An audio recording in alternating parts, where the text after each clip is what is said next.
Skeptics make lots of arguments against the Bible, but there's one that stands out as the worst argument because it would destroy our understanding of history if it were taken seriously. And that is the copies of copies argument against the Bible. Skeptics, usually atheists, but sometimes Muslims who are parroting atheist arguments, will say that we can't know what the Bible originally said because we don't have the original copies of the biblical texts, and so they could have been radically changed at some point in the copying process. Even critics who should know better peddle this kind of doubt about Scripture, like in this interview with New Testament scholar Bart Ehrman on a pro-Islam channel. We don't have Matthew's gospel. We don't have the original thing he wrote.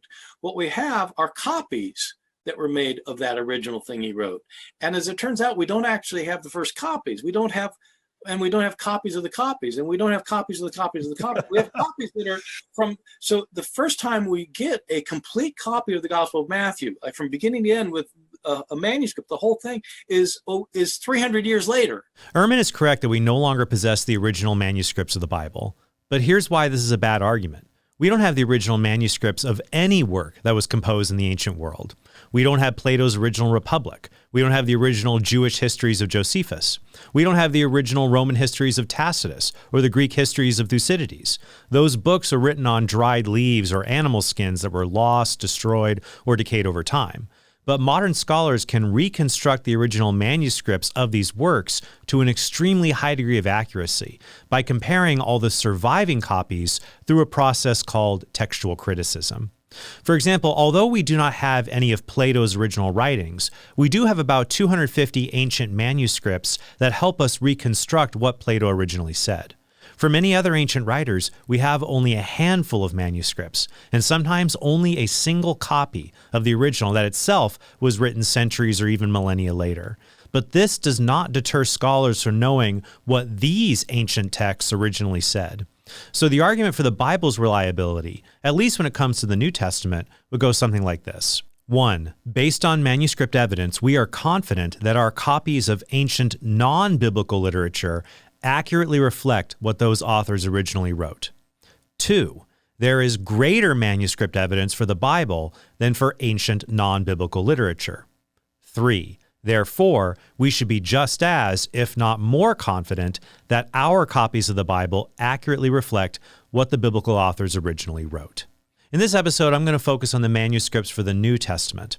If you'd like to see some debate about the textual reliability of the Old Testament, check out Gavin Ortland's recent interaction with Cosmic Skeptic on the reliability of the book of Isaiah. I find most critics usually agree with premise 1 until I bring up the Bible. When that happens, some of them bite the bullet and they say, yeah, you're right. We have no idea what any of these ancient authors really wrote in the first place. And that's why I said this is the worst argument. It forces people who want to debunk the Bible to throw out most of history in order to be consistent with their overly skeptical attitudes. It's why I said in my debate with Matt Dillahunty that his argument about claims not being evidence would destroy most of our knowledge of history, since nearly all ancient historical evidence are just claims somebody made about what happened. In response, some critics say the Bible needs to be held to a different, higher standard because what it says about salvation and hell and morality is more important than what Plato or Josephus says about the ancient world. But this argument isn't convincing. Consider the medicines in your medicine cabinet. You trust those medicines are what they say they are based on the label's description.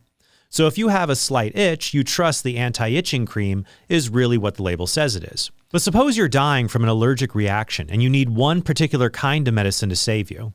You don't say, well, this medicine is much more important to my life than anti-itching cream. Therefore, I need more evidence to know it's the right medicine than just what the label says, so I'm not going to take it. No, you just take the medicine because it passes the test all the other medicines pass. You might read the label more than once to make sure you aren't mistaken, but you don't need to call the factory for more evidence that it was labeled correctly. Likewise, the potential impact of the Bible on our lives does not justify imposing an arbitrary evidence standard for the Bible that we don't impose on any other ancient work. The other objection skeptics make in this context is the Spider-Man argument. They say, well, there are millions of manuscripts about Spider-Man saving people in New York, but that doesn't mean these events really happened. The Christian channel Testify has a good video debunking the Spider-Man disproves Jesus argument, so I'll link to it below.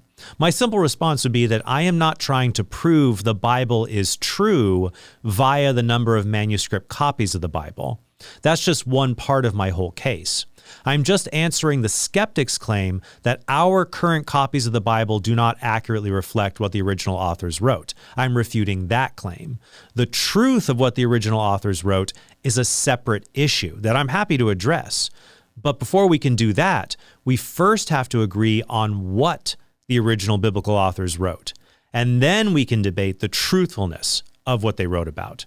But what makes the New Testament unique, different from all other ancient works, is both the sheer number of copies we have of it and the reverence people paid to those copies. There currently exist over 5,500 copies of New Testament manuscripts written in Greek, as well as 15,000 manuscripts written in other languages, like Latin, Coptic, and Syriac. 50 of the Greek manuscripts can be dated to within 250 years of the original copies. The first complete copy of the New Testament, called Codex Sinaiticus, because it was discovered in a monastery at the foot of Mount Sinai, can be dated to within 300 years of the original documents. Now you might say, wait, how is that impressive? I said there were 50 New Testament manuscripts in the first 2 centuries, but that there were 250 manuscripts of Plato's dialogues. So why is the New Testament more impressive? Well, that's true, but when you consider Plato's dialogues, only 2 fragments of these 250 manuscripts come from the first 400 years after Plato wrote his dialogue. The oldest complete surviving copy of Plato's dialogues comes from 1,200 years later, completely different than the 300 years later of the full and complete New Testament that we have. Or compare this to Homer's Iliad, which was written in the 8th century before Christ. Although a few fragments of the Iliad can be dated to within 500 years of Homer, the oldest complete copy of the Iliad, a manuscript scholars refer to as Venetus A, was written in the 10th century AD, 1,800 years later. The biblical scholar F.F. Bruce put it bluntly, "There is no body of ancient literature in the world which enjoys such a wealth of good textual attestation as the New Testament." The reason we have so many copies of the New Testament is that as new church communities sprang up in Europe and Asia, these communities wanted a copy of the scriptures for their public liturgies and for private reading. During this time, Christianity was illegal within the Roman Empire, so Christians who copied the New Testament, scribes, endured monotonous hours of writing by hand and risked painful deaths just so others could have a copy of Scripture. Although some of these copies have been lost, many others survive, due in large part to the idea that scribal copying was a way to glorify God. The products of this divine service were then revered and protected for centuries. In the 6th century, the monk Cassiodorus, who was a contemporary of St. Benedict, said the following, "What happy application, what praiseworthy industry, to preach unto men by means of the hand, to untie the tongue by means of the fingers, to bring quiet salvation to mortals, and to fight the devil's insidious wiles with pen and ink." So much for the anti-Catholic myth that says the church wanted to keep the Bible from people. Now, these supporters of the Bible were almost as supportive as the subscribers of the Council of Trent, who always like my videos and leave a comment to help the video be better recommended.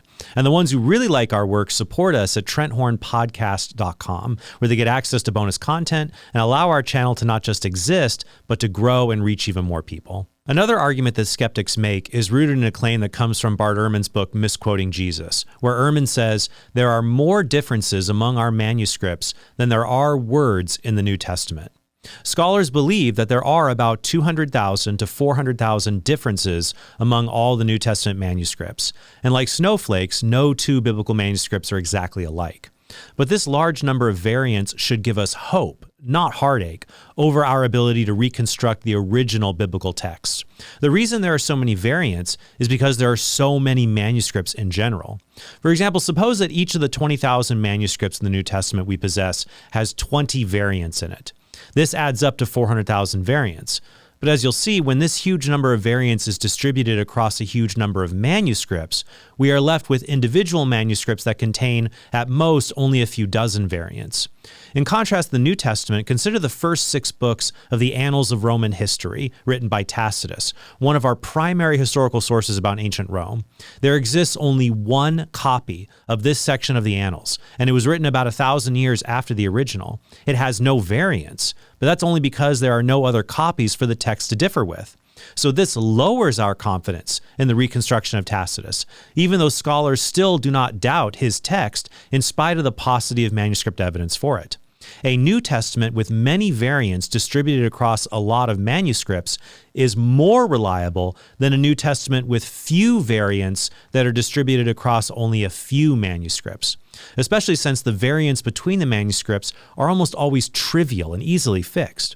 For example, a name or a word might be misspelled, but can be corrected by anyone who knows there's only one N in John. Other times, the context makes the correct reading clear, as in 1 Thessalonians 2:7, where Paul says, "But we were gentle, Greek nepioi, among you, like a nurse taking care of her children." Alternative readings use the similar Greek word epioi, "But we were little children among you," which doesn't really change the meaning. However, one manuscript uses the Greek word hippoi, which changes the passage to say, "But we were horses among you," which is an outlying scribal error that can be dismissed when compared to all the other manuscripts. Most of the several hundred variants that remain in the biblical text involve minor issues like these. Bible scholar Craig Blomberg puts it this way: only about 0.1% are interesting enough to make their way into footnotes in most English translations. It cannot be emphasized strongly enough that no orthodox doctrine or ethical practice of Christianity depends solely on any disputed wording. There are always undisputed passages one can consult that teach the same truths.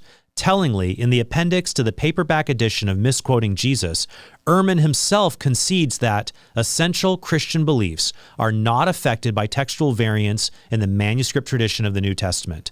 It is too bad that this admission appears in an appendix and comes only after repeated criticism. Now, at this point, a critic might object that the vast majority of manuscripts we have come from hundreds or over 1,000 years later than the originals, and so they don't show us what the New Testament looked like during the crucial first centuries of the copying process. Now, it is important for Christians to not overstate the manuscript evidence for the Bible's textual preservation. For example, it's false to say that there are 25,000 or even 5,000 ancient manuscripts from within the first few centuries of church history. The majority of the manuscripts come from the Middle Ages. Dozens of manuscripts would be a more accurate term for the ones from the first 2 centuries of church history. And we should note that many of these are partial manuscripts or fragments, not complete copies. But as I said before, this is far better than other ancient texts that go for centuries without ever having a complete or even a partial manuscript copy being made. Second, we can compare early manuscripts like P75, which contains large portions of Luke and John's Gospels and has been dated to the late 2nd century, to Codex Vaticanus, which has been dated to the early 4th century and contains the entire Bible. Even though there is a 100 to 150 year difference, both manuscripts have, in the words of Greek scholar Daniel Wallace, an incredibly high agreement. This is even more remarkable given that Vaticanus was not copied from P75. Both manuscripts share an even earlier common ancestor. In fact, New Testament scholar Craig Evans has recently shown that the original text of the New Testament may have survived much longer than we think. He writes the following: autographs and first copies may well have remained in circulation until the end of the 2nd century, even the beginning of the 3rd century. The longevity of these manuscripts in effect forms a bridge linking the 1st century autographs and first copies to the great codices via the early papyrus copies we possess. This shows that the first centuries of Christian history were not textual black holes, but that the original documents of the New Testament survived for a long period of time on their own, and then survived even longer through multiple, independent lines of transmission through the copying process.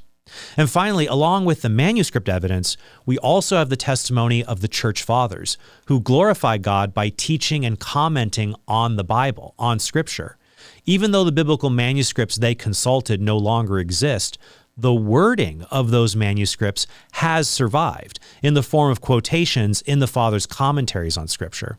Bart Ehrman even admitted that this is a resource for textual critics because, as he and co-author Bruce Metzger said, so extensive are these citations that if all other sources for our knowledge of the text of the New Testament were destroyed, they would be sufficient alone for the reconstruction of practically the entire New Testament. This comes from an academic book that Ehrman co-authored with conservative scholar Bruce Metzger, and I don't know if Ehrman still holds this view. What's frustrating about Bart Ehrman is that in his popular level works like Misquoting Jesus, he sows seeds of doubt with broad statements that make the Bible seem like it was lost to history. But in his academic works, he presents much more nuanced arguments that aren't as sensational. William Lane Craig also notes this problem and makes a distinction between good Bart Ehrman the scholar and bad Bart Ehrman the popular anti-religious apologist. Good Bart knows that the text of the New Testament is virtually certain.